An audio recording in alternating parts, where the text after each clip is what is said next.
Greetings, you wonderful little possums, and welcome to Offensive Points, brought to you by Fantasy Six Pack. Today we have Week 11 game previews for you guys, and as always, I'm here with Josh and Billy. Josh, Billy, what is up? Hey man, it's elimination time, right? Whether you're getting eliminated or you're getting that seeding. I think I'm 2 games up in our main league, which is really fun, but I am fighting for a playoff spot in the other league that I'm in right now. So week 11, man, we got just a few more weeks left, and then here we go to playoffs. And man, it's been a wild ride, and we're looking for a wild week this week too. I'm seeing all these injuries and Marvin Harrison having appendicitis randomly. Out of nowhere. So yeah, I mean, that's kind of how it works, right? Like, you know what I mean? But we're getting some late news just even on Wednesday. So I'm looking forward to rolling into this and seeing what's available out there. I know it is going to be a good week. Congratulations to all the Jonathan Taylor managers out there for winning your fantasy football leagues this year. You would have really had to screw up the rest of your draft to lose this season. So congrats, everybody out there. And JSN managers. While we're talking about JT, because one of our listeners has Jonathan Taylor and Devon Achane and Trey McBride, and he played me last week. Anthony, I try to be humble about it, but who's Jonathan Taylor? Who's Devon Achane? Who's Trey McBride? I am number one in the Alpha Chat League. Boom. Did you finally you beat him with that roster? Love that. I beat him. I had 90 points between Achane and Taylor to overcome, and I did it. You gave me an ass whooping last week, so I appreciate you taking him down. Yeah. Shout out. Yeah. My team's been there, done that. You have the most ever, but I digress. That is a good one. I have a fantasy or a fireball bet to pay up, so I got my whiskey right here. You sure do. Yeah, me and Joe bet that Wan'Dale Robinson would score more than Tracy. Obviously, I was on Wan'Dale, he was on Tracy, and Wan'Dale edged him out just barely. It was looking like Tracy wasn't going to do shit there for a while, and then he kind of came through there at the end of the game. So that was good to see. A little bit. I mean, I kind of came through, but that's just how the Giants are this season. Luckily, this week we have new fortunes. So, bottoms up, Joe. What a sad all right. This is where we're at in week 11. You know, this is we're betting on Tracy's and Wan'Dale's. It's true. It is. Joe just wanted to get in on the action, and I can appreciate that. I'm sad that I didn't make a fireball bet last week. I'm sure there's time. There will be there. I mean, we did a fireball bet earlier this season, Scattaboo over Barkley. So that's I'm looking forward to our season-ending bets are going to be. That's always a fun pod. That's where we were at the middle of the season. Joe's making a late charge on the Devontae Adams front, but we'll get to that. All right, we're flipping the calendar to Week 11. Yep, as Josh mentioned, this is where your teams are getting eliminated. It's finally time to put up or shut up. Sadly, last week was do or die week for my team, and we pretty much died. That was about the end of that. But Thursday night football this week, division matchup. Hopefully this matchup this Thursday is not as horrible as last week's Thursday night football matchup. Welcome back to that lame primetime game because, that was horrible last week. The Raiders are just an abomination to watch, and Denver's not much better. But we play on Monday night this week. Good. I know. This week, we are flipping to the number one team in the AFC, the Patriots, versus the New York Jets. I think one thing we need to talk about is the Patriots. TreVeyon Henderson and Ramondre Stevenson looks like he's going to be out this week, so it's going to be the TreVeyon show again. I know we put it in the notes versus, but I think Ramondre's out again. So TreVeyon Henderson, he finally did the thing. Do we expect that to continue for the rest of the season? Okay, so he didn't do the thing. He did one thing, which is great, and it's great to see. A breakout touchdown. He did two things. 2 big touchdowns. He had 155, 169. Okay. All right. Well, outside of that, what I'm worried about here. Sorry, I forgot about the second one. I knew there was one big one, but I didn't remember about the second. Well, he technically looked at the sideline to see if he should go down, and then he didn't. Oh, that's right. It was at the end. All right. Anyway, the problem here is where the hell are the passing numbers? Why is he not involved in the passing game whatsoever? It's not like Terrell Johnson. I don't remember his name. Terrell's not doing it. Ramondre's not there. Wasn't really the pass catching anyway, even though he was getting more targets than TreVeyon throughout that whole time. Why is TreVeyon not involved in the passing game, especially in that kind of game? You'd think there would have been, 4 or 5 targets at the very least. I couldn't tell you, man. That was his MO coming out of college at Ohio State. He was a great pass catcher, and now, he's got 25 targets on the season. It's not bad. We saw those targets really, really come down from the start of the season. He had 6 in week 9, so I don't expect the Jets to put up much of a passing game for Travion, but brighter days ahead, hopefully. Yeah. Okay. Well, 2 home run balls is great, but I want to see some more touches. I want to see some targets. Like, I want to see this be the running back, especially with all these running backs out. Like, even the backup running backs were getting injured. We're like, Travion should be getting 20 carries, 5 targets, 6 catches. I don't know, something. I don't know how he's going to get that extra catch with only 5 targets, but figure it out, Patriots. Like, yeah. Anyway. And he looks so good, but they already came out. There was reports saying that, Vrabel likes Ramondre. He likes the veteran presence. So as soon as Ramondre is back, it's going to be hell again. So yeah, no, just get your Travion starts in now. That's what it comes down to. I'm playing him in a guillotine league this week because it's on Thursday. I know Ramondre's out. Might as well get my points while I can. So yeah. So I mean, I think when Ramondre comes back, you got to put Ramondre back in. But I feel like without Ramondre, it is going to be Travion to the moon. The other thing about this team is Drake May. He's having an MVP type season, which is just wild to say out loud. But, here we are.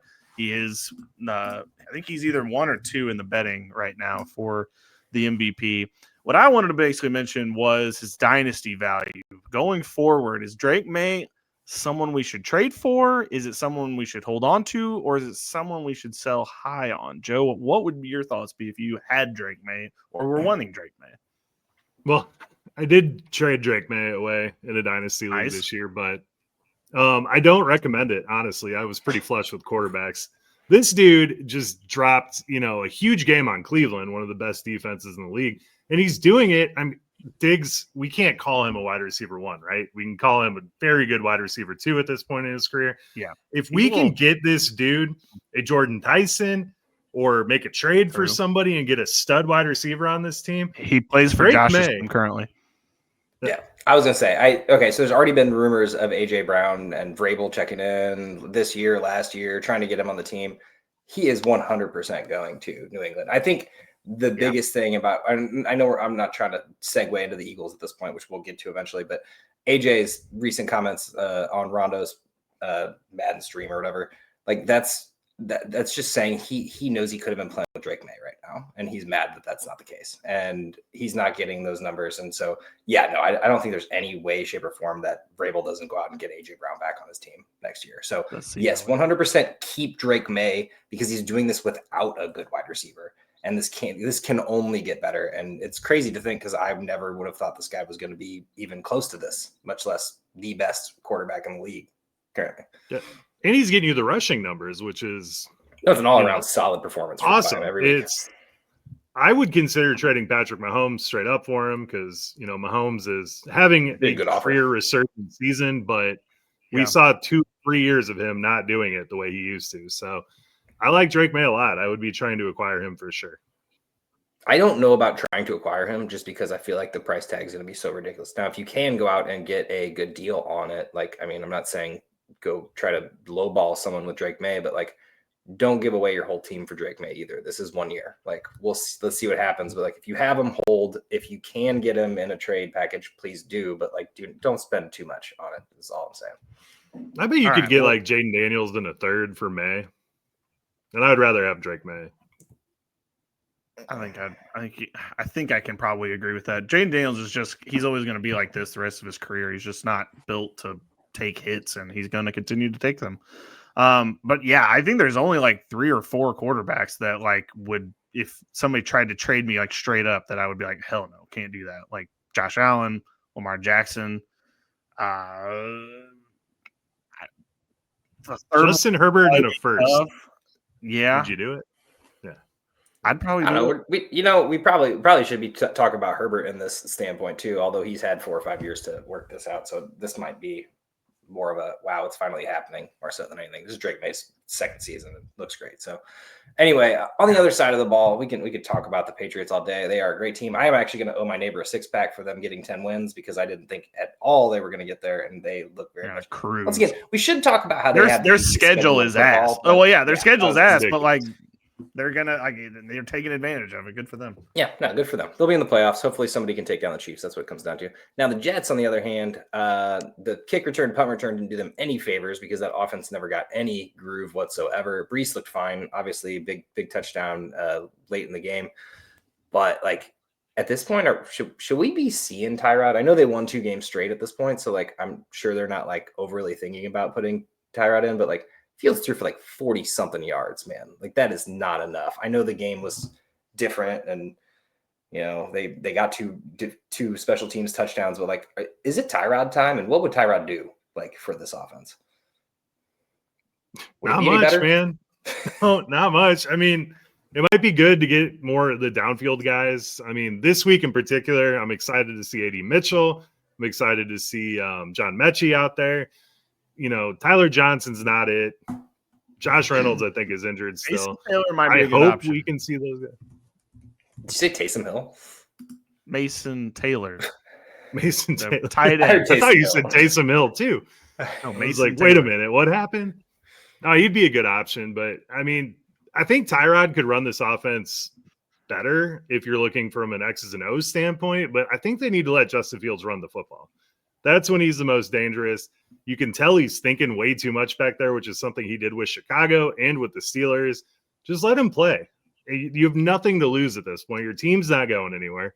See what will happen if you just let him go out there and run and play kind of careless, because clearly Aaron Glenn is putting the handcuffs on him a little bit in this offense. I would love to see him take that off and see what he can do.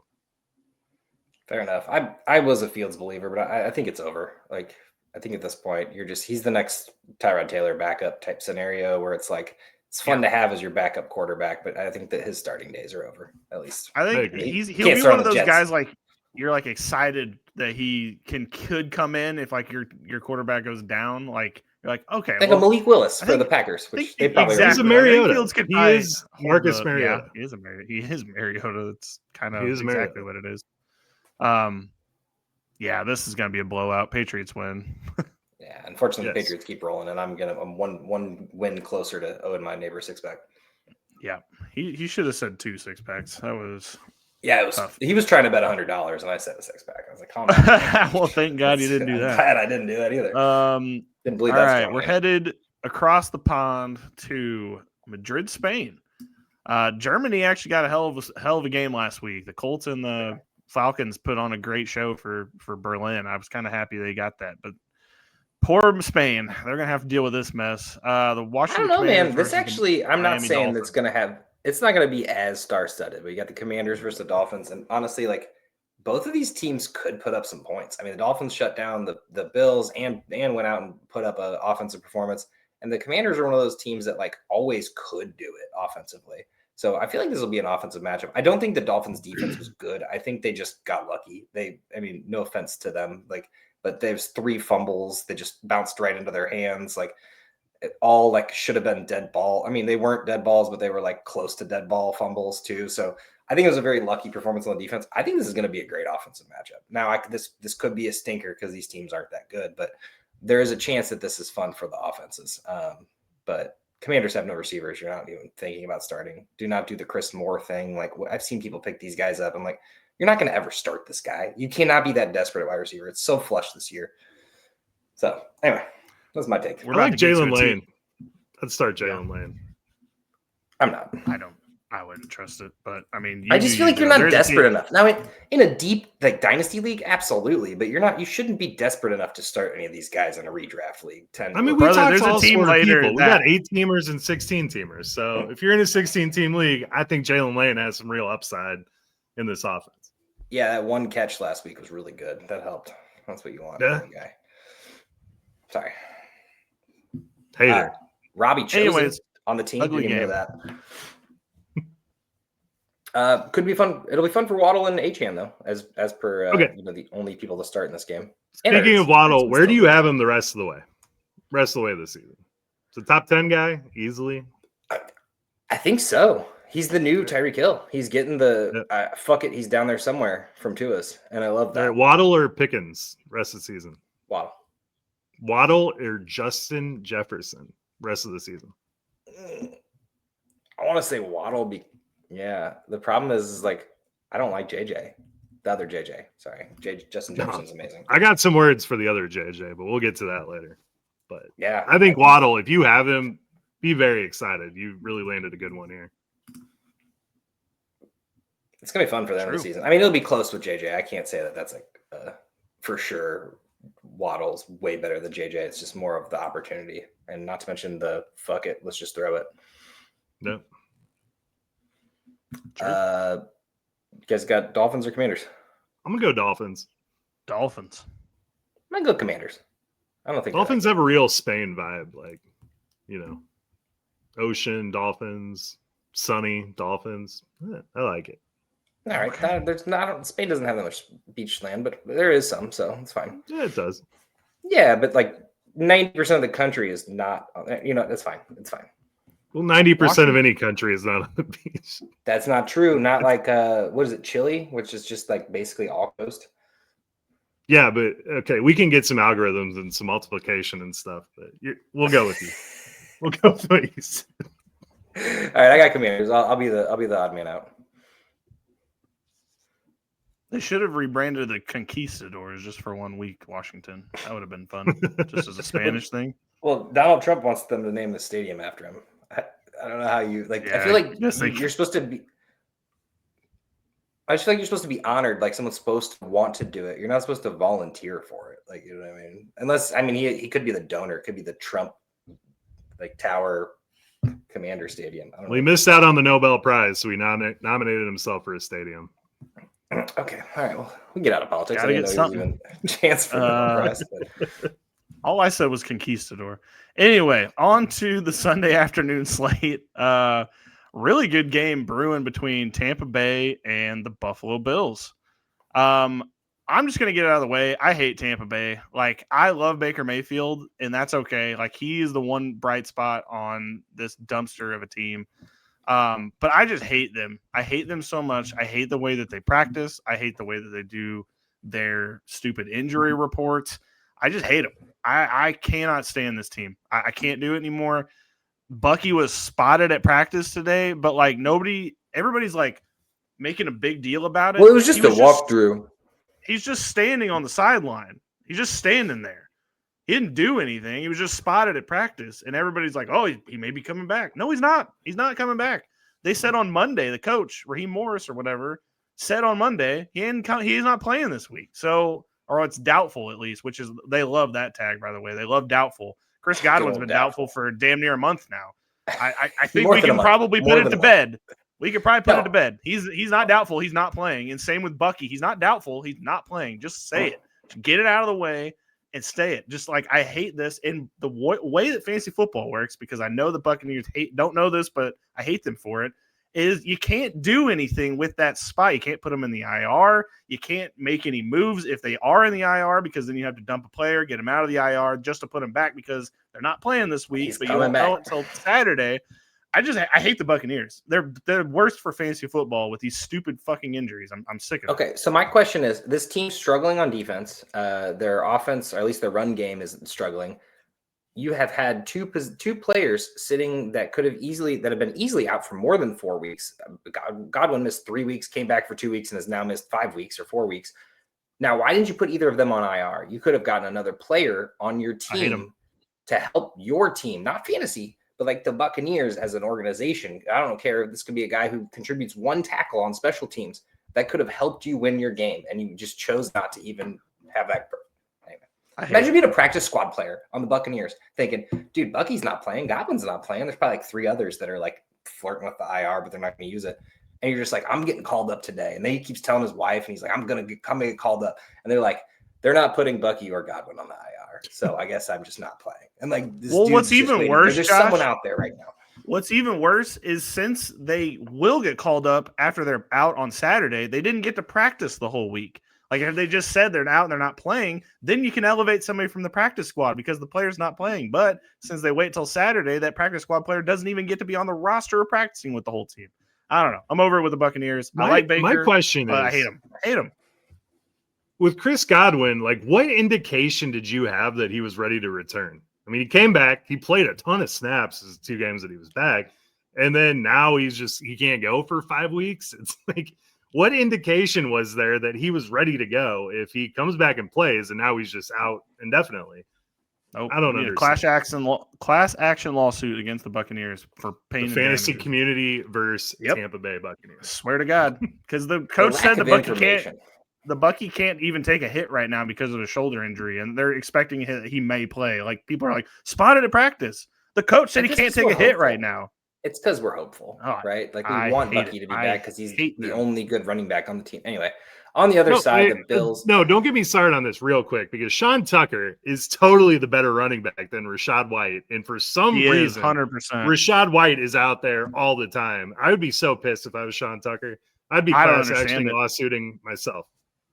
I don't understand it. Sean Tucker is clearly the better back. And if you have Rachaad White, you should have picked up Sean Tucker because there's no way in the middle of that game they don't see that. But whatever. And yeah, on the other side of the ball, Buffalo Bills put up a all-time stink performance this past week. Josh Allen, what in the hell are we doing, brother? And I think this is a good bounce back spot, though. They're used to the Florida weather. Apparently that may have been a problem for them against the Dolphins last week. But I don't know. At the end of the day, it was just a bad football game. Those happen. I feel like no one's railing on Josh Allen. Wasn't for the Dolphins.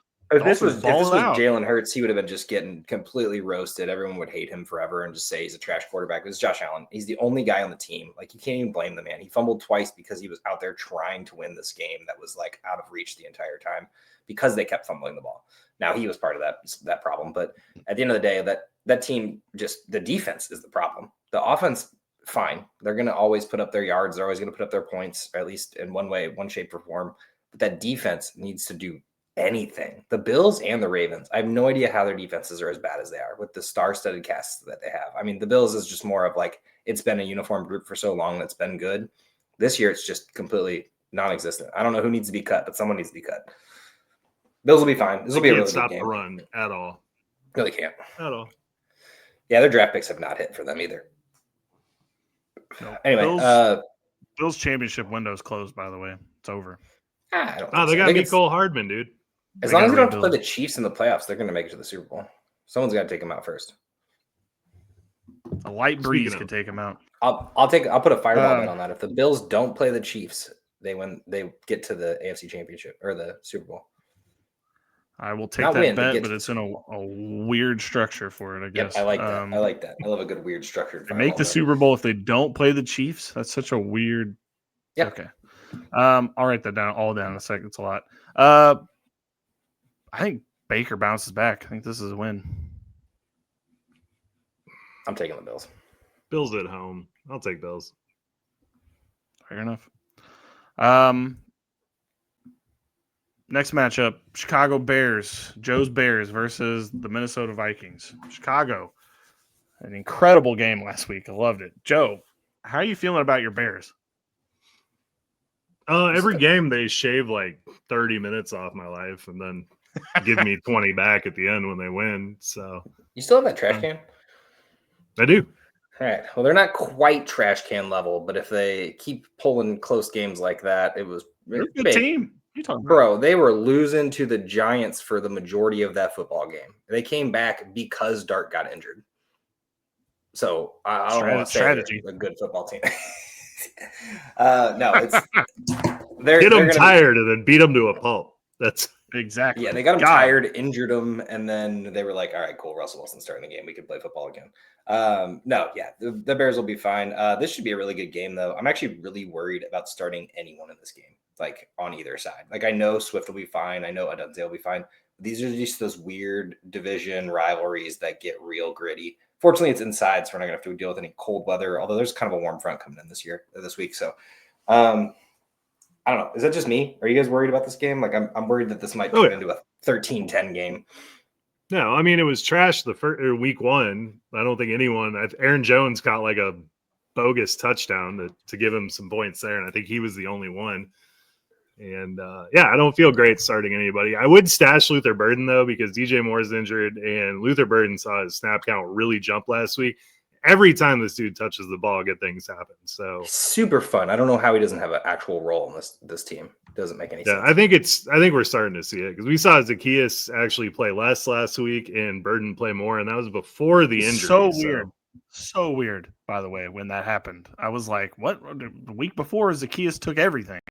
And now I played Zacchaeus for 3 straight weeks. This last week didn't work out, but yeah, literally everything that happened with Rome, like it was all Zacchaeus that week. And then all of a sudden, I guess Rome's dad spoke out, and then they're like, all right, well, I guess we got to give the ball to Rome since his dad. Did it actually happen? Yeah, it did happen. Someone said trade Rome Odunze to a team that will actually throw it to him, and he commented and like highlighted that. I love that. Good old Rome Odunze's dad getting in on the action. Pulling an Odell. On Minnesota. On the Vikings side. Yeah, go have at it about JJ McCarthy, Joe. I know you hate him. Mr. McCarthy, I know you were a mid quarterback in college, but this is the big leagues now, and you have the number one, debatably, wide receiver, 1A, 1B in the league in Justin Jefferson. You have an extremely talented guy in Jordan Addison. You have one of the best receiving tight ends in the game with TJ Hawkinson. None of these dudes with JJ McCarthy have had a top 15 week. Justin Jefferson is the only one that had a top 20 week with this dude. But sure, last week, why not give Jalen Naylor 126 yards and a touchdown and make him the wide receiver 4 on the week? Why? It doesn't make any sense to me. I know people are saying that JJ took the week off last week. Of course, I would take the week off too if I knew I wasn't getting the fucking football. Like, JJ McCarthy blows for this team, and it worries me for the rest of the season. Yeah, I think Addison's actually sittable at this point. I don't think JJ McCarthy does not like Addison. Obviously, you have to start Justin Jefferson. Like, you're not going to ever sit him, which is sad, unless you have just a stellar wide receiver lineup, which at that point, feel free. I don't know if this is the week because the defense kind of Bears. Addison averaged 7.4 points per game with JJ McCarthy. Hawkinson's 4.6, and then you have Justin Jefferson at 12.5. That's not what you drafted him for.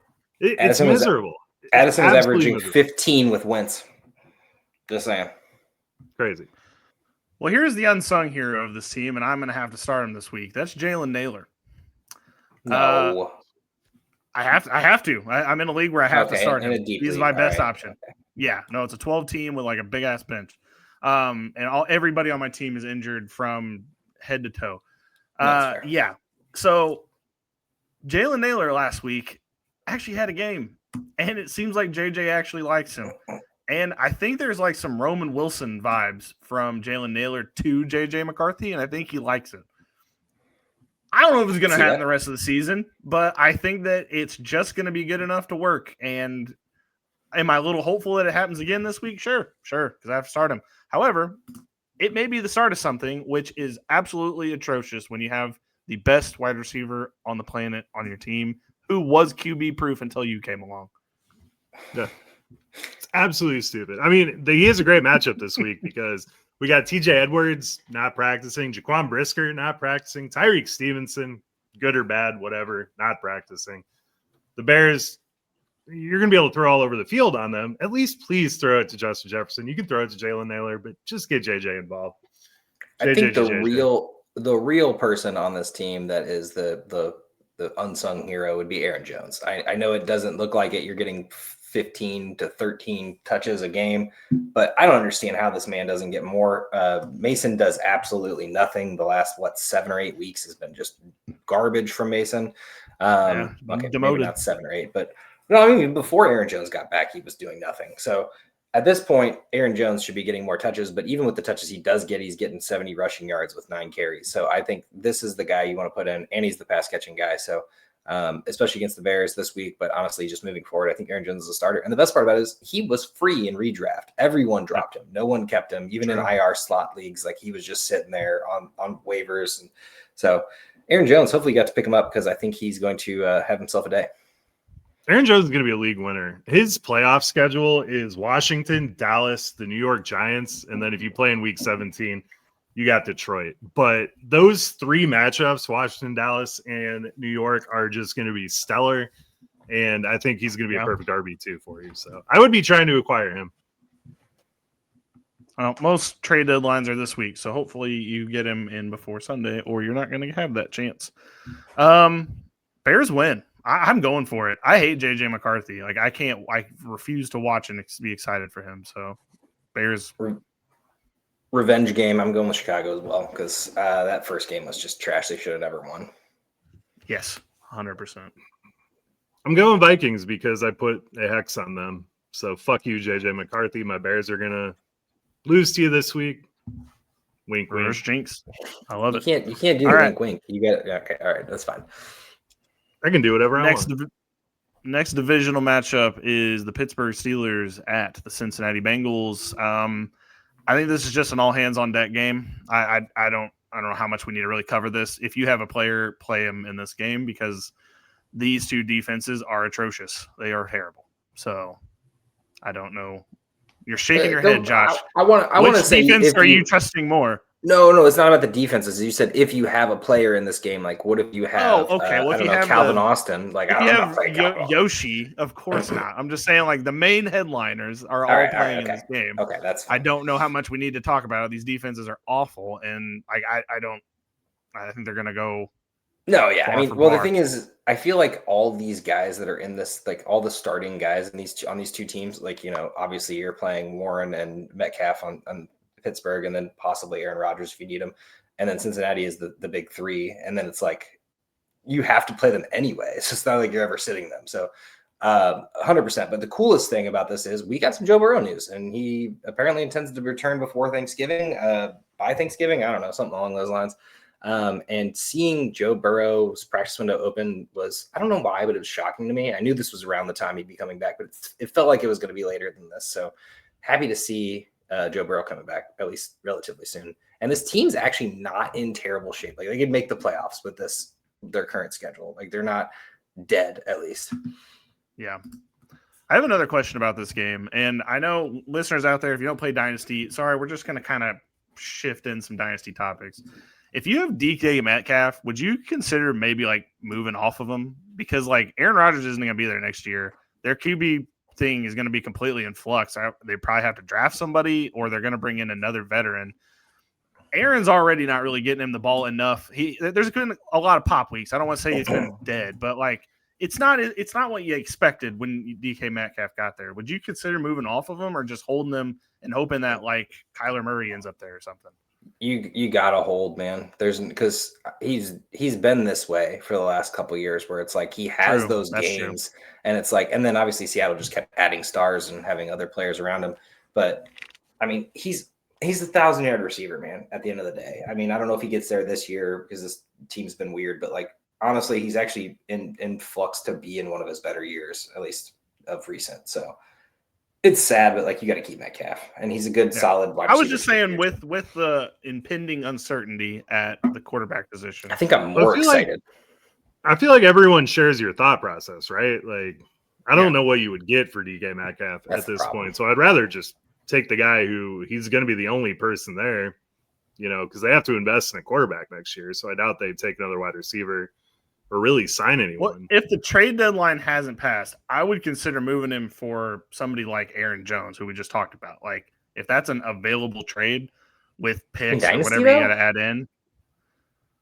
I mean, if you're in win now, are you going to win now with DK Metcalf? I don't know how much win now with Aaron Jones. I think I'd win now and still get a couple more years out of Metcalf is my problem. Aaron Jones wouldn't be my obviously, target. if you're a middling team or rebuilding, you can't do the trade. But if what about let's do it. Let's do a true like middle of the road guy, like a Jameson Williams. I'd probably take Jameson. I'd probably take Jameson. The rest of the season. Okay. The rest of the season. But overall, I don't know. Because like I'd want someone to return the value in the future as well. Like I wouldn't want it to just be I'm getting Aaron Jones this year and maybe next year and then he's done or whatever. So all right, anyway. I mean, the good thing about DK Metcalf is he's getting the end zone targets. Like when they're in the red zone, outside of the three tight ends, he's the number one option. That's true. So. The tight end targets are bizarre to say the least. Who wins this game? Steelers. Aaron Rodgers is going Steelers. to wipe the floor with them. Probably the Steelers, but man, it's gonna be a high scoring game. I feel. Watch this be a defensive shootout. What do I? I think it's also going a to be division a game. sloppy division game. Maybe it is. It would be hilarious if that's what ended up happening. All right. Next game on the slate, we have one team headed up and one team that is headed down. That is the Green Bay Packers versus the New York Giants. However, the Giants have finally done it. Now they were forced to do it, and it doesn't. And thank God they didn't fall into the Russell Wilson trap. But we have the return of famous Jameis Winston. Boys, how excited are you for this return? Stoked. Absolutely stoked. I've been wanting this since week 2, like after seeing Russell Wilson play for his first game. Secondly, you said there's a team going upwards, and I don't know which team that is. Is that the Packers or the Giants? The Packers are going up. I was thinking the Giants Packers, but it's not. They're not really going up. They're okay. Cool. I was just making sure. All right. Yeah, I was gonna say I don't think either of the teams are going up. This will be a good get right game for the Packers at the end of the day. But no, Jameis. This defense the Packers has is good, but Jameis doesn't give a fuck. He's just gonna launch the ball each time.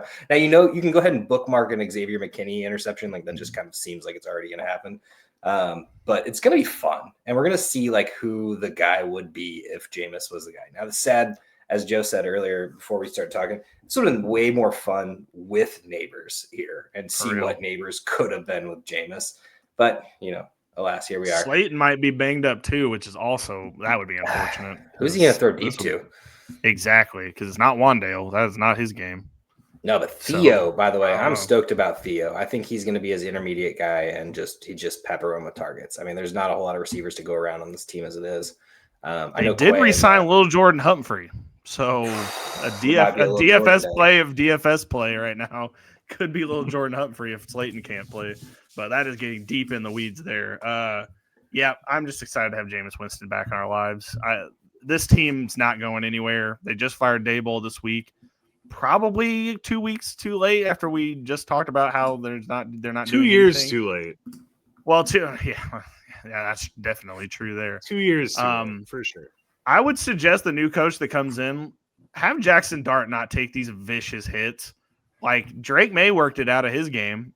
Jackson Dart's going to have to. If he's going to survive, he's got to do the same thing that Drake May figured out how to do.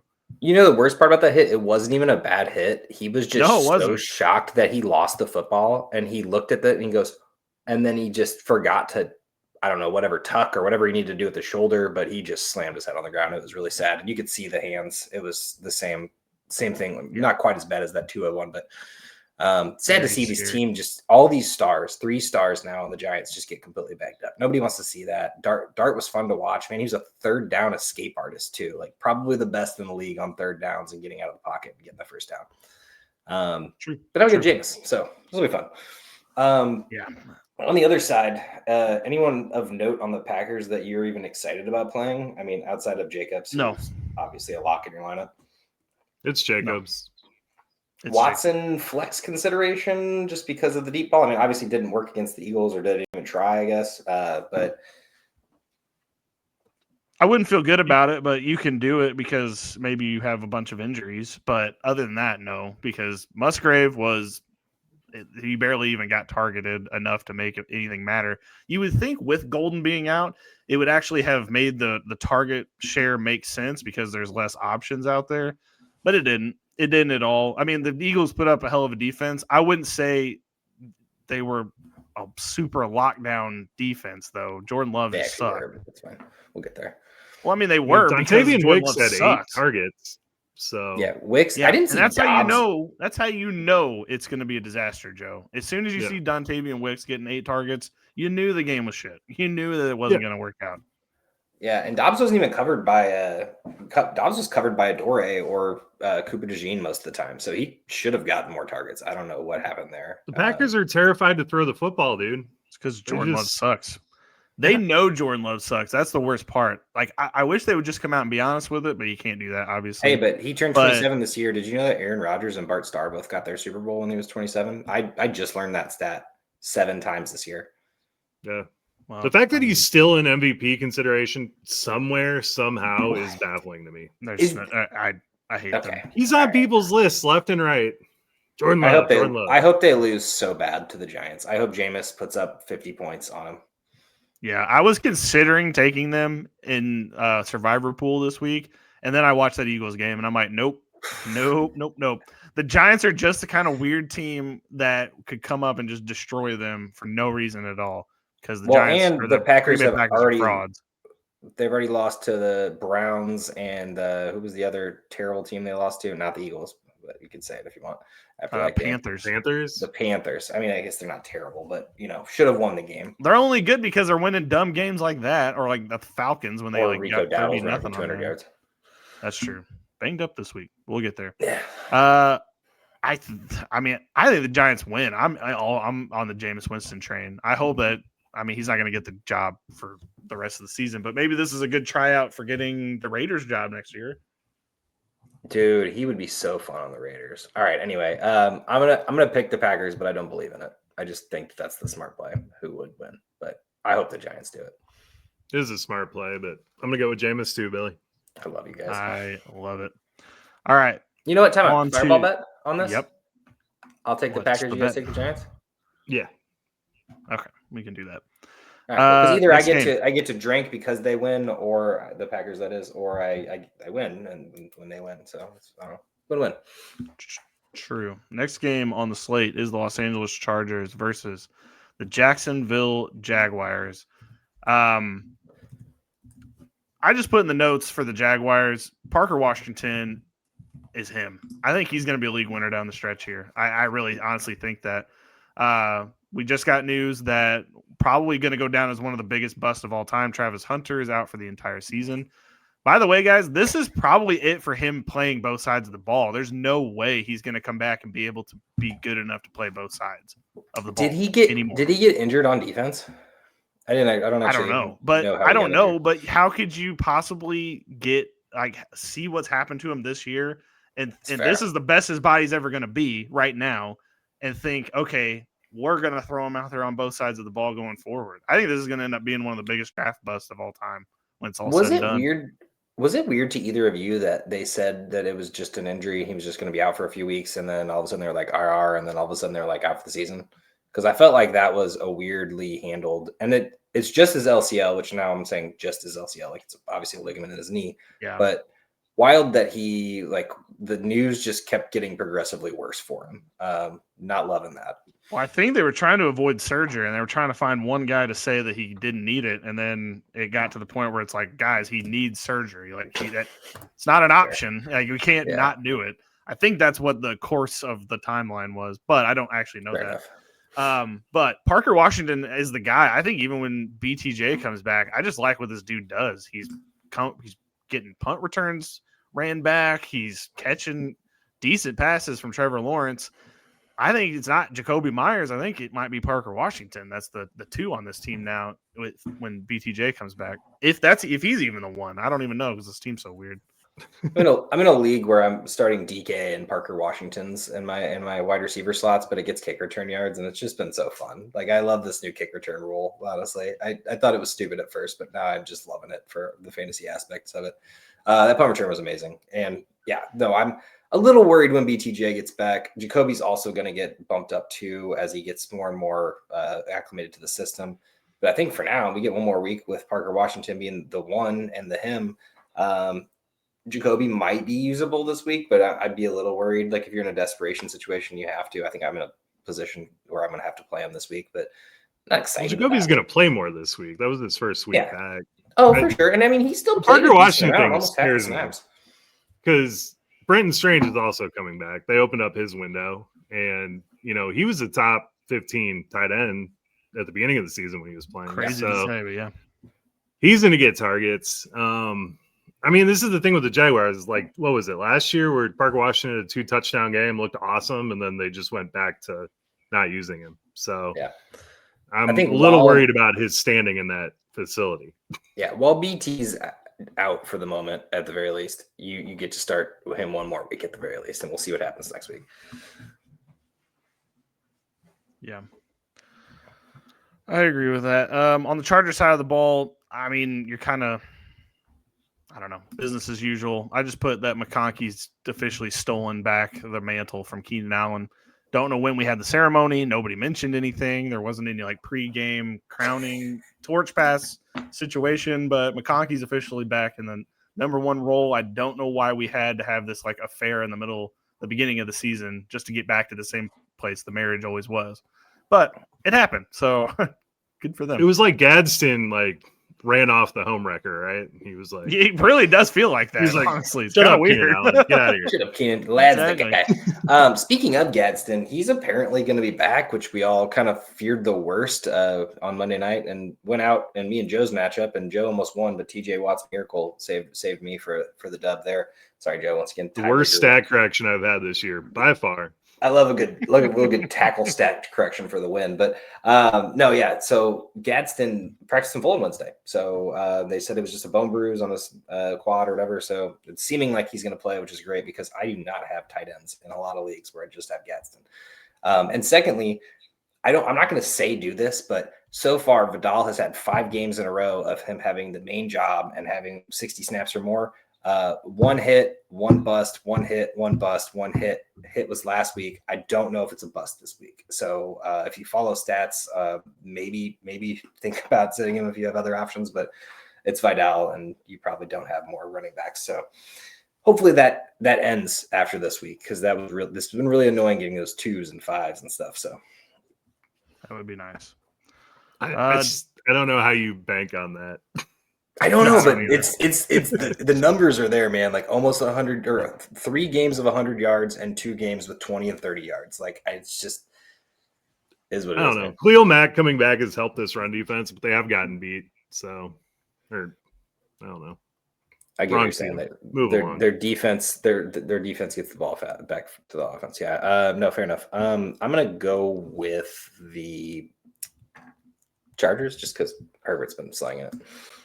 It's Chargers, Jags, baby. and I don't know how the Chargers keep hanging on. You'd think with the amount that they've lost that they would be getting out of here eventually, but train keeps moving, I guess. One day we'll get Hampton back. Yeah, he'll be there eventually. At least they're being honest. They said after week 12 bye. So I mean, at least they told us when. I'm happy, but I'm happy for him because never mind. We're not gonna go back to Tampa Bay. On to Tampa Bay's division, though. We got the Carolina Panthers at the Atlanta Bizarre Falcons. Only thing I wanted to say, the Panthers go for it, trying to figure out what to do with that team. Rico Dowdle might be hurt, so it might be Chuba time again. But for the rest of that, just best of luck. I mainly wanted to mention Penix is not the answer to this team. He is not mobile. And you can't be not mobile. You don't have to be a big runner like Jaden Daniels, Jalen Hurts, anything like that. You don't have to be that kind of mobile. But you can't be that kind of mobile, like Tua mobile, like where there's nothing. There's no way that anything's ever happening. Or Aaron Rodgers. Like you can't be that mobile. And Penix is already there. And that's not good. So I'm thinking if you have Penix on a dynasty team, you got to think about maybe figuring out not trading him, just figuring out maybe a different option in the near future, because I just don't think he's long-term option. Or you wait. I guess there's probably trade deadlines. I was going to say it'd be great if you could trade him week 14 after he plays the Jets and Saints, but that's probably not possible. Most teams have trade deadlines, but yeah, no, he has looked god awful. And the issue is actually like he's great with the 2 studs, really the 3 studs. I mean, Pitt's tough to call him a stud at this point, but what we've called it for the last at the tight end spot, it's okay. It's serviceable. Yeah. Better than Hawkins, for sure. Those 3 are doing great. There's no one else. I mean, maybe Tyler Algier, but he's not even catching passes. Like, how is he so off from Darnell Mooney?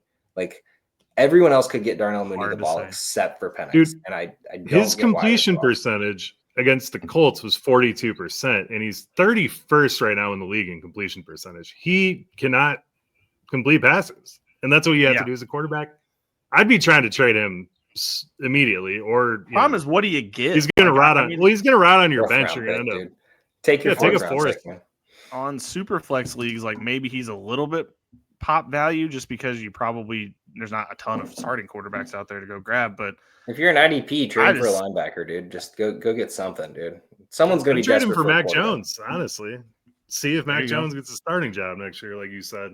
That's not bad. I don't know. Or It's Jameis, not something happening. like that. 2027 first round, because there's gonna be some draft. There's gonna be some QBs in that draft. On the, I don't want to say happier side because they're not really quite happy, but on the Panthers side of things, losing to the Saints was a big bummer, but Dowdle being injured is more of a bummer. Now this, I don't know if this is more of just rest. I mean, this man has had a lot of carries in the last month and a half, so this might just be a rest window. Check to see. Obviously, he's a start, but outside of that, I don't want to touch anything else. I know Tet's been fine. I mean, he's a great serviceable flex option, but I don't think we're getting the wide receiver 1 performances from him this year. Like, I don't think that's happening. I don't know if Bryce is a bust, man. I seen him compared to Jamarcus Russell online, and I was like, that seems a little excessive, but there's got to be some sort of quarterback that is his perfect comparison. I'd want to say Kyler, but the problem is, like, they traded all that from the Bears, right? Like, the Bears got all that stuff to trade that pick, and like, I would take Caleb over Bryce Young going forward now. Well, and you can't even say that all those picks or, the lack of roster that they could have built with those players has made Bryce Young bad. Bryce Young just wasn't it. Like, he wasn't worth the one, unfortunately, and it sucks because now you're sitting here stuck with it for the next couple of years, and then back to the drawing board because what do you do? Yeah, I mean, Titans might be in that same with Cam Ward, but we need to get him a team around him before we judge him completely. I really hope that's not the case. I feel so bad. At least they didn't trade for that pick. At least that was their no, exactly. Yeah, that is exactly true. They've also done it with 3 quarterbacks in a row. I don't even want to bring up Bryce Young as in the same with like Penix, because I think we already know Bryce Young is not long for this starting QB world. But I don't think Penix is either. Oh, I know. Well, I don't think so, but I still want to see it. We still got a resurgence potential from Penix. His first year starting. I'll give him that. Yeah, so I don't know. This game.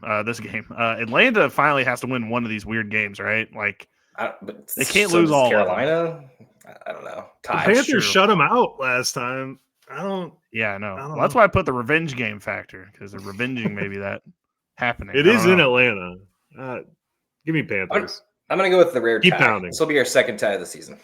The rare tie. Josh, I'm not going to lie. I thought the Packers and Eagles were headed towards a tie. I really thought we were headed that way. Seemed likely. We'll get to the Eagles. We're not there yet. Yeah, that is true. All right. Let's get to a more fun game, and that is – I didn't see the next one on here. Whoops. San Francisco versus Arizona. I skipped at Seattle, Los Angeles. Whoops. All right. First, let's do San Francisco at the Arizona Cardinals. Hey, everyone out there that thought Jacoby Brissett was awesome because he carved the Cowboys like a turkey. Yeah, maybe when he plays an actual team, he doesn't look like that anymore. And that's kind of exactly what happened when they played Seattle this past week. I put it in the notes. We can talk about it. The Kyler Murray thing, it looks like he's done in Arizona. They're not going to, even if he comes back from the IR, they've already said he's not going to get any more starting opportunities. Oh, did they actually say that?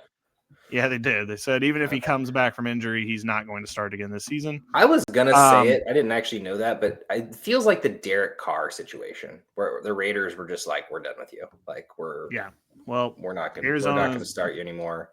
So Arizona's apparently done with them. So what do we do with Kyler Murray? Joe, you're a Kyler Murray owner. What would you do if you had him on your team? Well, begrudgingly, right? You hold him, man. I mean, he's talked about going to the MLB. He's talked about whatever else. Someone else is going to get Kyler Murray a shot. That's how the NFL works. So first round, Kyler Murray will have a starting job. Yeah, Kyler Murray will have a starting job next year somewhere. I can't imagine he doesn't, especially with the quarterback play we've seen. So I'm holding him. You have buy low opportunity written up here because, I think you could buy low and just kind of project out into the future because he does get you the rushing yards.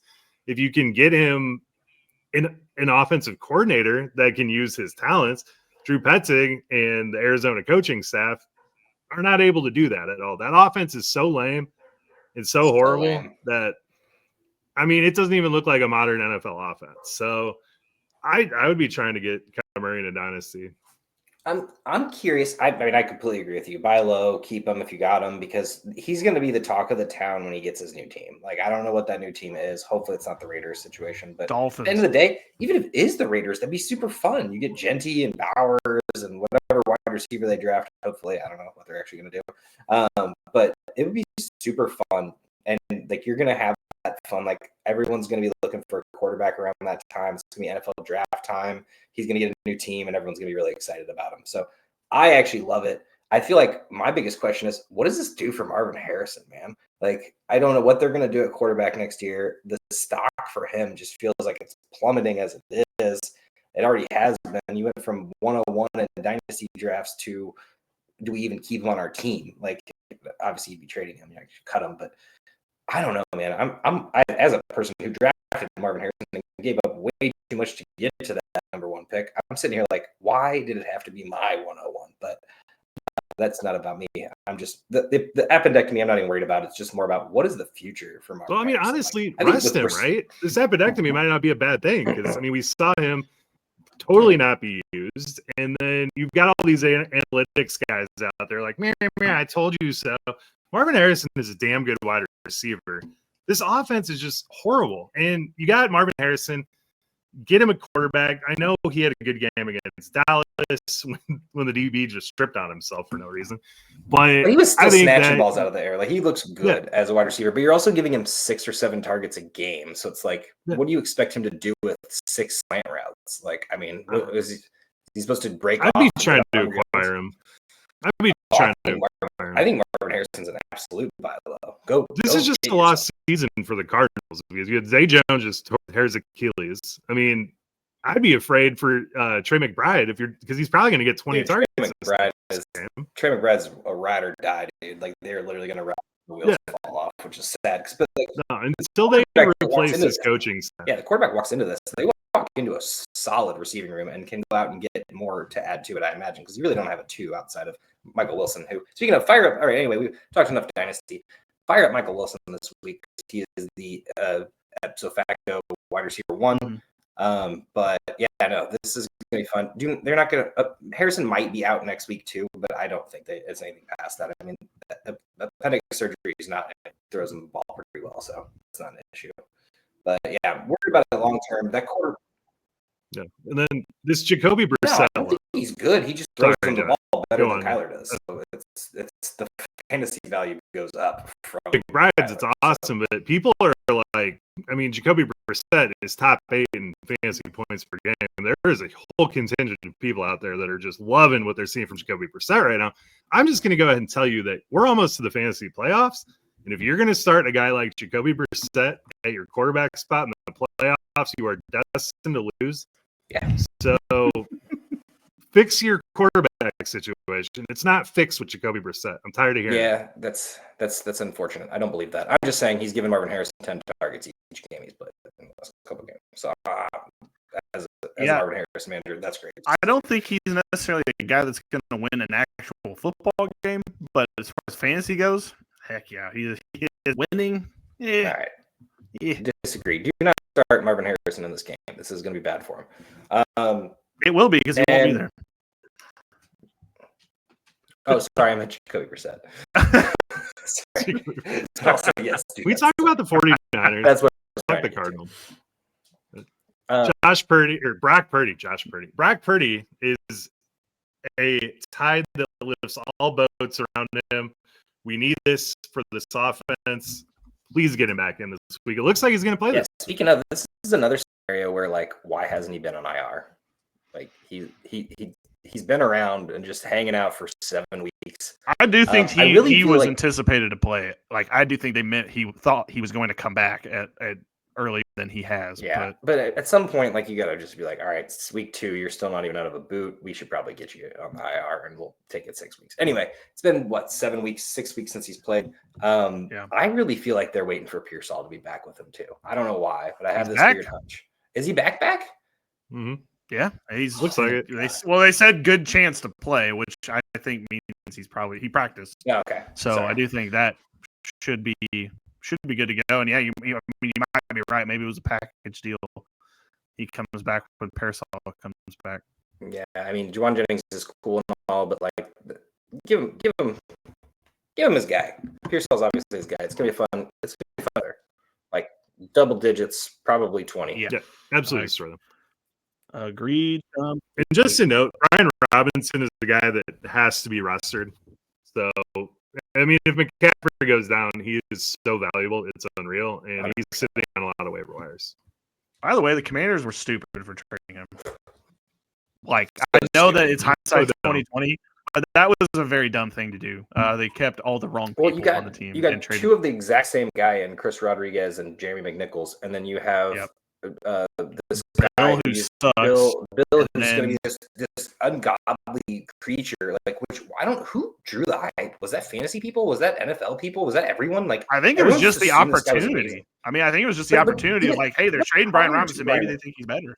It was prior to Brian Robinson trade. It was prior to that. We were getting news that Bill was just this ungodly running back, and I have seen none of that. We have one good run throughout his entire career so far, and then like some okay preseason games running against backups. Like, where did the hype come from? Because it's not it. This is maybe he does a Kamani Vidal and has a good year next year, but at the moment, this was a wash. I don't know why we do this to ourselves. It was weird. Okay, yeah, 49ers wins. All right, on to the actual good game in the late window. Seattle versus Los Angeles. This is kind of the battle for the NFC West. I think whoever wins this probably wins the division, which is good because that could also come with the 1 seed. We'll see what the Eagles do. I mean, obviously fire everyone up, but we have a couple interesting storylines in the middle of it where Rashid Shaheed comes in. Doesn't really do a whole lot, but not that he needed to do anything because they were kicking the shit out of the Cardinals, so there wasn't really anything for him to do. But I think this game we actually might see the full Rashid Shaheed experience. You guys feeling like he's a start this week? Obviously, it's a must-win, so maybe, but start? No. Yeah. I'd say flex consideration at best. I'm not excited about it because, like, who knows what this playbook even looks like or if there even is a playbook. I'm not sure what Seattle does. I think the ball is just get it to JSN by all means. Even peak Shaheed coming into here, he's not going to get more than 7-8 targets. Like I feel like the problem is, and if he doesn't hit on one of those deep balls, you're screwed. So 7 or 8 targets for Shaheed is perfect. I say at best in the future. I don't think that's happening here. Is what I'm saying. We're thinking 3-4 targets and like hopeful for a deep ball. I don't think you want to do it, but if you have to, I'm in the boat where if you're in a deep league, absolutely put Shaheed in. But if you're in a 10 or 12 man, and you probably got better options, don't get cute with this one. Could be fun just because this game's going to be amazing, we think, but this could end up being a barn burner like we saw on Monday night. Yeah, I think there's a fireball bet here because I think Rashid Shaheed, with his familiarity with Clint Kubiak, is going to get thrust in, right? Especially with Torrey Horton being injured. I think that he's going to play a huge snap count. The Rams are going to put up points on them, so they're going to have to play it. So I think I like Shaheed to get, 14 PPR points. Okay, take that. Jot that one down, Bill. 14. Yeah, no, I think Horton probably ends up playing still. Cup still there. We just got too many mouths to feed, and Shaheed's too new, in my opinion. Now, obviously, if he hits one deep ball, you win that fireball bet. But I don't know. The running backs, though, what the fuck, dude? Can I just say it for all managers out there, for Walker and George Jelani, dude? Charbonnet looks amazing. Give him 20 carries at this point. Like, bench Ken Walker. Kenneth Walker. Kenneth Walker looks good too. Does he though? I'm sorry. He's getting 17 carries and getting 60 yards. Charbonnet is getting 7 carries and getting 70 yards. So I don't know. Pick one. I don't even care who it is. Like, just pick one because it's ridiculous and I hate it. But George Jelani was the call. We kind of knew this was coming. We just assumed that one of them would be the lead back, but it makes sense that there's a split backfield here. But I personally think Charbonnet looks better, but Ken Walker is the more pass catching guy, so the fantasy points still come at least decently. You get 10 points. They still don't throw it to the tight end or the running back. So yeah, Kenneth Walker has 12 targets on the season, and Charbonnet has 8. It's so bad. It's so bad. On the other side of the ball, though, Corum getting back to back 12 plus carries, 12, 13. Go get him. He's not. I don't think it's a person you want to play right now. But this is just the same concept as Brian Robinson. Like this is an insurance bet for the fantasy playoffs or whatever you got cooking in the future. Corum could also be a great dynasty buy right now too, because I feel like people are seeing it, but they're like, I'm not using him. So unless the person has Kyron, I think Corum's available for sale right now. I think people are looking at it like that. So and if you have Kyron and you don't have Corum at this point, I don't know what to tell you. You should go get Corum, just in case. But at the end of the day, we knew this day would come that Kyron wouldn't be the only one getting touches. And this is honestly probably smart. We're saying, what the hell is Seattle doing? But on the other note, we're like, how is Kyron getting 25 touches a game for 3 straight years? So anyway, Puka, Devontae, we even need to talk about them. They're both amazing. Yep, definitely nothing, no new ground to cover there. Yeah, best game of the week. Possibly Sunday night, but we'll get to that. Who you guys got winning this one? Rams. Seattle. I was really hoping there'd be like a consensus, but you guys both spouted both those guys out. I don't know. I'm gonna just throw one out there. I'll take Seattle. Okay, that works. But I think the Rams. All right. I don't know. We are on to Sunday Night Football. Nope, 3 o'clock. Or not Sunday Night Football. Oh, okay. Yeah, this must be this 3 o'clock window is good. We got the Chiefs versus the Denver Broncos. Chiefs coming off of a bye. My dog is crying in the background because of this news, apparently. What do you guys have going in this one? Denver's kind of a nightmare. We got Rashee Rice, who is just 20 points pretty much every week. So go ahead and fire him up. I don't know if you needed to know that, but Pacheco news not coming back apparently this week. So Kareem Hunt should be good to go again. I don't love it. I don't really want to start Kareem Hunt ever, but in a pinch, obviously a great play. Let's say outside of that, and Travis Kelce, I don't really want to touch anything else. Chiefs, those wide receivers are a mess behind Rashee Rice. Now Worthy could do something. I just think it's best to just keep him on the bench at this point. And they are going to absolutely wax these Broncos, man. These Broncos are in for a rude awakening after their Thursday night game. They couldn't do anything, but yet somehow won that game against the Raiders. I just don't see a way the Broncos score enough points to get Worthy involved. Yeah. Well, I mean, I feel like Kelce and Rice are going to get their little checkdowns, but it's a division game. And I will say this for Bo Nix, like he can play good football, but he's very selective on when he does. Like how that wasn't against the Raiders, I don't know. Like he looked so bad in decision-making, and it was not because Max Crosby was in the line every time. Like he had time and still couldn't do anything. And his receiving core is pretty decent. Like Bo Nix should be able to do something. Now I'm in a situation where I got to start Bo Nix because poor Kyler Murray got benched and Dart got a concussion. So I'm putting Bo Nix in against this lineup. I don't recommend it for anyone else. I think this is going to be a bad time for me. I had to watch him get 7 and almost lose to Joe, even though he told me to play Dart against him. And it would have won way easier. Would have been so much easier of a game. Outside of that, we do got news on the running back front.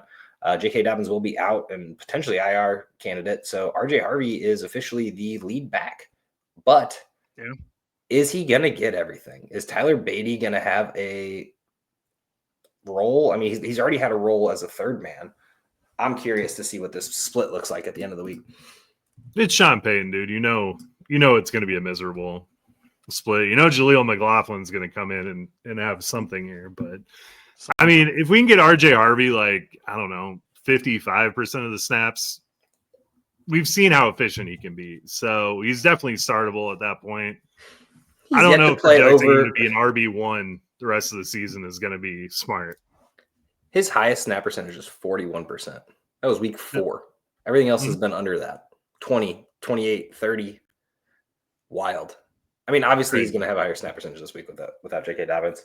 But yeah, no, R.J. Harvey, the pass catching should be great. I mean, they got to throw the ball in this game. I mean, this is going to be should be a high scoring game. But at the end of the day, Broncos defense is good. At least that's the one good thing they got going for them.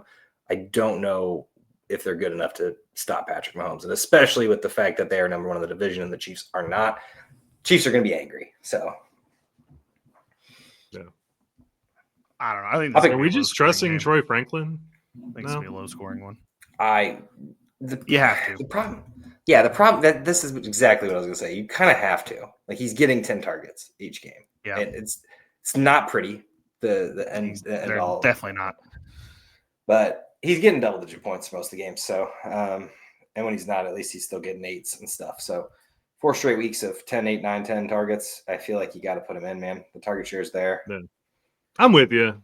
I don't know. I watch those targets, and like half the time they're bouncing off his one hand. I don't know why he doesn't try to catch it with 2 hands half the time. But I would expect to see Cortland Sutton have a bounce back game one of these games and kind of reestablish himself as the one. But until see. Nick stops throwing Franklin the ball, I'm not going to do it. Billy said this in like week 5 about some guy. I'd like to see double-digit targets. That always makes me happy, and this guy shows exactly why. He's doing a terrible job with them, and he's still out here getting double-digit points. So, yeah, it's just, I don't know, way of the road. Broncos, I hate them. But that's a whole other reason I don't like them. It's mostly Bo Nix related. I'm proud that you're so like defending them each week, Josh. I love that for you. I'm glad that you're stuck on that hill. No, I know. I'm just saying, like last week, I was like, "Yeah, Bo Nix, he kind of sucks." And you're like, "Yeah, QB2 on the season." He was playing the Raiders. Like he should have done something, like just naturally. My eyes say differently. Okay. Well, anyway, I think he'll actually be fine fantasy wise because it's just going to be catch up game the whole time. I think the Broncos win this game. By the way, I know y'all are saying that they're not, but I don't think they do win this one. Nah, I think the Chiefs win. They're going to play angry, but I'd love to see the Broncos win this game just because I'd love to see the Chiefs be further away from the number one. The problem with the Chiefs is they have totally just said screw the running game. And one of these games they're going to actually need the running game, and they just refuse to do it. So I think Denver's just going to sell out and cover the pass. Denver's just going to do like 2 high shell safety the entire time. Like that. Talk about how you screw with Mahomes. That would be it. Yeah, Broncos win. Who you got, Joe? Chiefs, 100%. Yeah, Chiefs. Nice. Good for you guys. All right, last one in the late window. I'm glad they tucked this nasty game in there. It's Baltimore Ravens versus Cleveland Browns. It appears Lamar might not play this week. For real? Yeah. He didn't practice today, and he may be out, which would make this game just absolutely disgusting if that ends up being true. We'll see. It's not official. Expected to return to practice tomorrow. Hold on. Yeah, I think he just got a rest day. I hope. That's all I'm saying. He hasn't been healthy since week 1, and I've tried telling everybody that. No one listens to me. You do keep saying it, Joe. Week after week, you keep saying it. Well, I hope, because other than that, this game is just gross. I hate watching Dylan Gabriel play football. It's like watching, when they say like a college team could never beat a professional football team. That's what the Browns look like week after week. They look like, other than the defense is an NFL defense. The offense looks like a college football offense, because that's how bad this offense is. Well, it's because they're starting Dylan Gabriel, and we need, I know we've talked about this probably every week, but it's Shedeur time right now just to see. Yeah, but there is some weird thing going on behind the scenes where we're not allowed to let Shedeur touch the football. Well, it's because ownership drafted Shedeur, but the coaching staff drafted Gabriel. That's where we're stuck at here, and until the owner leverages it, I don't think we're going to see Shedeur. The owner is the owner of the team. You can go put him. You can install him into the game plan. I know. I'm guessing we haven't hit that nuclear button yet. Yeah, I think it should be time. But anyway, if it's not time stop getting a pass, by the way. Deshaun Watson. Yeah, Deshaun Watson coming back too. Close to returning. Yeah, that's going to be their out for not playing Shedeur. Well, we had Deshaun Watson come back. Right. All they need. Him coming. All right. Anyway, Ravens win this game, and it's not even probably will be close to this division game, but it will be close. I think that's the worst part. It's gonna be like 17-13. I hope just for this game's sake, I hope he plays, because I don't want to see it without him. All right, let's go to Sunday Night Football. Garrett's pretty checked out right now, I think. Yeah, well, I'm happy that he got his money. I'm glad that he didn't want to win, and he actually wanted just to get a big bag of money. I can't knock him for the contract, because, who wouldn't say yes to that? But his whole bullshit he put out there about I want to be on a winning franchise. Good job, bud. You did it. Yeah. This team sucks. Every man has his price. And they're going to suck for a while. He's stuck now too. I mean, at least for another year. Anyway, on to the Sunday night game. Eagles take on the Lions in Philadelphia. I think that's the only thing that the Eagles got going for them right now is that it's in Philadelphia, because otherwise I say the Lions win this outright. The thing is the Eagles have been playing to their competition each week. So this could end up being the best statistical performance from some of these Eagles players, i.e. A.J. Brown, currently in the news, not even doing sit-ups on his front lawn, but going on streams, because that's the world we live in now. People go on streams instead of doing sit-ups on their front lawn to talk to the press. Just saying. I mean, AJ, if you want to be like T.O., at least do it right. But anyway, I digress there. No, I think the Lions win this football game just because this is the most well-rounded team that the Eagles will have played, at least in a long time, since earlier in the season. So you got a decent defense, kind of can let up some points, but has some plays to it. And then you got I honestly, you know what? The best offense in the National Football League. Jared Goff's the here's the thing, which though. Is wild. Here is the thing about the Detroit Lions and why did Dan Campbell have to come out and say that he took over the play calling? Like, does that not seem a little dysfunctional too? Like, that seems a little dysfunctional as well. They're not in the news. The Eagles have their own thing going on. The Lions, like, I think it was just brushed under the rug when Dan Campbell came out and said that, but like, all right, like randomly said that after week 10 that you took over the play calling. That seems odd. It doesn't look any different other than Jameson Williams is actually a part of the game plan at this point. So yeah, like really didn't your look team much is different. the exact same. Let Gibbs do his thing, give Monty a shit ton of touches to grind the clocks out if need be, and throw the ball to Amon-Ra and a little bit to Laporta, and then forget about Jameson until I guess Dan Campbell takes over. So definitely some dysfunction. Has there been any more Amon-Ra talk about being suspended? Because he totally hit Daron Payne first. He did hit Daron Payne first. That would be amazing. I mean, I know that there was some talk about him because they gave Daron's down, so I don't know. Yeah, you'd think that they gave him his, and he didn't. Too. Yeah, you would think. Just keep an eye on it. I've heard things floating. Anyway, I do just have one more thing in my rant here to discuss Monday's barn burner. Beautiful 10-3 win, 10-7 win, 10-3 win. I don't know, whatever it was. They won 10-7. And it was ugly, but honestly, the one cool thing about the Eagles that I learned at least was we have a defense now. And that was one thing we had in our Super Bowl run and something that they did not have the last 9 weeks of football. So I think everybody should be put on notice, because even with a dysfunctional offense and issues, wide receivers and quarterbacks beefing, this offense is still great and can still do great things. And with a defense that just gives us the chance to win a 10-7 football game, which we would not have if we didn't have a good defense. So be worried. Jalen Phillips is a real deal. Nolan Smith is back. BG's back. This defensive line is actually good. And not to mention undershadowed, I guess, Nakobe Dean's back.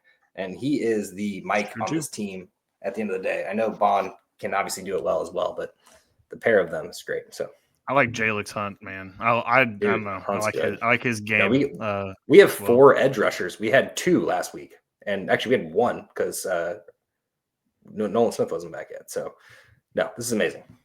Yeah, I think the Lions need to bring back Tim Patrick. I don't know why aren't they using Tesla. He was the key to keeping the team together. That's all it was. He was the key to keeping the team, the offense running. It was Tim Patrick. They have wasn't Ben Johnson.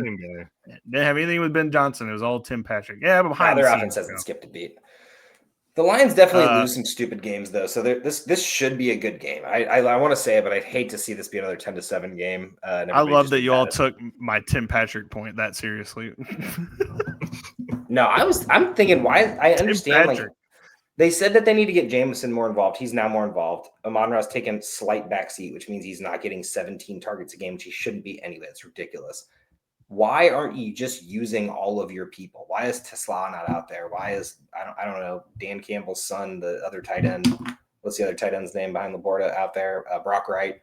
Like, just use everyone. I don't understand why it has to be a one-dimensional game. Gibbs is obviously going to run free. He's going to have a fun time. Amon-Ra is going to do his thing like he always does.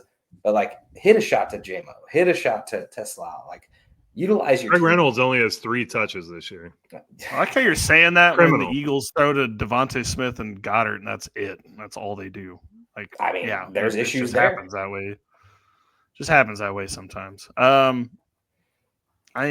Dude, Jalen Hurts obviously does not like AJ's bullshit.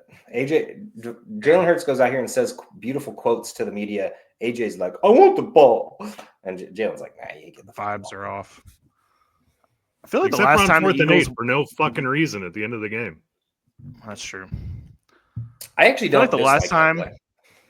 I feel like the last time the vibes were this off about the Eagles going into the playoffs, they like fixed it all in the offseason and they win the Super Bowl the next year. So kind of scares me that we're already at that point. Eagles win this one though. Yeah, me too. I'm actually legitimately picking the Lions. I think they win this game. That's a conflict of interest. On to Monday night. I might skip this one altogether. I'm not gonna lie to you boys. Cowboys Raiders. Anyway, because fuck you Disney and fuck you YouTube. I think they figured it out, right? I thought they said they were going to figure it out before this week's games. We'll see. They better. If they do or not. It's the Cowboys versus the Raiders. The Raiders are an abomination. I don't know why they won't just let Kenny Pickett play. Like, what does it matter? You're not going to win anything at this point. Like, the team stinks. You got rid of the only wide receiver that was worth anything, like, on the team. Just, I don't know. Maybe just I don't know what they can do differently. Unless they're just going to tank it out, which there's no quarterbacks in this draft. So I guess they're going to tank it out and, I don't know, grab someone else. I don't know. I don't know what the Raiders do. It might just be over for them. So I'm all about giving everyone a shot at primetime games or whatever. But why was this? I understand they assumed the Cowboys were going to be good, which I don't know why people keep assuming the Cowboys are going to be no clue. A like legit contender, but they didn't do anything to change their team anyway. But this game being on Monday night, like the Cowboys Raiders, and we got all these other like actual good games this week. Like Chiefs Broncos would have been a great Monday night football game. I don't know if they've already done that, but like that would have been a great Monday night football game. Why, whenever you looked at these whatever 12, 14 games that are playing, why would you not be like, oh, that'd be a great one to put? But you said Cowboys, Raiders. You knew the Raiders were going to be trash. Anyway. They have Raiders, two colossal fan bases. Could have been Raiders Chiefs, though. This would have been a great Monday night football game. You'd have gotten all the money out of it. Could have been. Anyway. This is a lot of money, though. Cowboys, Raiders. I got so many games coming down to this, though, because of CD, because of Ferguson, because of Genty. Like, this is gonna be suck for me because I'm gonna sit there and be like, come on, Genty, get 12 points, and he's gonna get 3. Oh, against the Cowboys, dude. He's got it. It should be. This actually Bauer's should be gonna really have a huge game. Lamb's gonna have a huge game. Pickens is gonna get 10 points. Pickens is gonna get 14 points like he always does. Yeah. Something about having consistency in your lineup, though. I always love that. I might not watch this one. I might fight for you. I'll be like, Gabs, do you want to go out to eat or something? Maybe we could go out for a nice meal. You're just gonna let your Monday night miracle happen without you? Love that about you. Too many players. I don't have anybody on this team. I don't have anybody on this team. Any of your leagues? None. I've got Dak everywhere. I've got Lamb everywhere. I've got Javonte. Well, Joe, you're doing better than me in fantasy football. Bowers, Genty. What can I say, Joe? My team stinks. You're drafting the Calgary Stampeders over here, apparently. Dude, Billy did come in and said, "Man, I hate having a mid team. I'd rather have them just be trash or be." Awesome. I don't want to be in the middle. Now experienced it. I have now experienced it where I think I said you got to experience the art of the comeback. The art of the comeback's the best part about it, dude. Unless Bucky Irving have this one league has a miraculous comeback. I'm in dead last by week 5 each year, 1-4, whatever the hell it is, and I always come back and make the playoffs. Like it's just you got to do it. Joe, in the document, you skipped a game, by the way, so we're gonna have to swing back and tackle one real quick. Oh no! Nice. Texans Titans, which, by the way, I see why you missed it. I see why you missed it. I see why you missed it because why would anybody think of this game as being relevant? Dude, some Tennessee Titans fans listening and like, you didn't even talk about my game. You're talking about Monday night. I know. He's like, wow, the Titans put up 20 points the last time they played against the Chargers. I thought it looked pretty good. Yeah, I mean, I don't really have much to say about the Titans. Houston might be without CJ Stroud again. We'll see how that ends up turning out. Woody Marks looked okay this last game, I thought. So I don't know. Maybe he's startable, and then Nico looked amazing with Davis Mills. I don't know. Maybe Davis Mills is Schultz a good quarterback. Schultz looked good. So I think you could probably replicate that. I saw everyone pick up Dalton Schultz, and I was like, y'all realize Stroud's coming back next week. That's going to be just a wasted pickup. I mean, he's still fine with him, but he's not like what he was with Davis Mills. But seems like we got Davis Mills again, so fire him out there. One more other topic. Any league with a kick return points, Cameron DK is the dude, man. I changed my team name to the Dick Van DK Show. And that's just my team now. That's my comeback league, Billy. So you got to get there, and you got to get your kick returner teams. You got to get scrummy, dude. You can't just sit there and I'm play starting your starters. Jalen Naylor in a league, so got to get I scrummy. should tell you all you need to know about my comeback chances. Vikings wide receiver 1, dude. Rocket. Technically, I mean, you got to play him in that scenario. But anyway, no, that's about it from the Titans standpoint. I guess if there's you can't start any Titans. Are both Pollard and Spears healthy now? Because that's rough. If so, yes. Well, they were on a bye last week, and literally nobody thought about them at all. When they were on that bye, everybody was like, "Oh wow, the Titans are still playing, huh?" Ridley's coming back. They're Good destined news. for the number one pick overall. I maybe think Houston maybe wins we'll this get the easily. quarterback this time.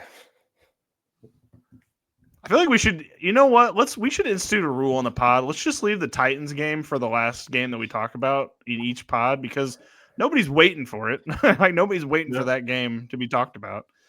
I don't know. Houston wins pretty easily. We had to talk about it. I think people would have probably been like, "Wow, you all skipped a game, huh?" It's like, no, we didn't skip a game. We talk about every game on the slate. It's not even put it in the pod notes. Just kidding. I think the Texans win. Nobody commented to my Titans win. I thought people would be like concerned, but anyway. I thought that's how much I thought it was a joke that I didn't even consider it not being one. Unfortunately, I love that. So that is week 11. Got a couple more weeks, and then we might flip over to start our dynasty content. We're gonna talk about that behind the scenes a little bit, but I mean, we get to week 13.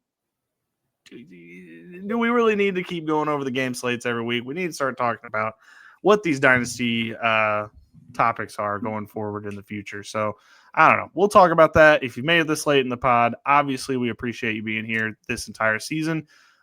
These game recaps can get a little long in the tooth by week 11, but we're appreciative of every possum out there that keeps joining us each week and listens all the way to the end of the pod. Y'all know this who you is are. Some of our best content. I'm going to be honest. It is. Well, last 5 minutes. I like our draft content. Billy, you didn't do a fireball bet, I don't think. I'm in on your Giants Green Bay one, but I haven't made one other than that. Technically, I made the long-term bet of the Buffalo Bills don't play the Chiefs. If the Buffalo Bills don't play the Chiefs, they'll make the Super Bowl. It was a wordy bet, but I have it written down. As long as you got it written down, because that was a good one. All right, yep. I did forget. You got a year-long one and a week-long one. All right, never mind. You're right. Yeah, I made a couple this week, and then you all have Rashid Shaheed. So we'll see what happens. We'll see what happens. All right.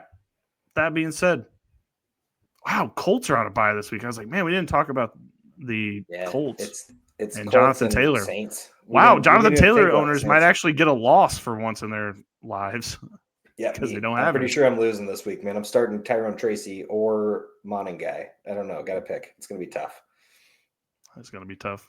All right, Joe, get us out of here. Good night.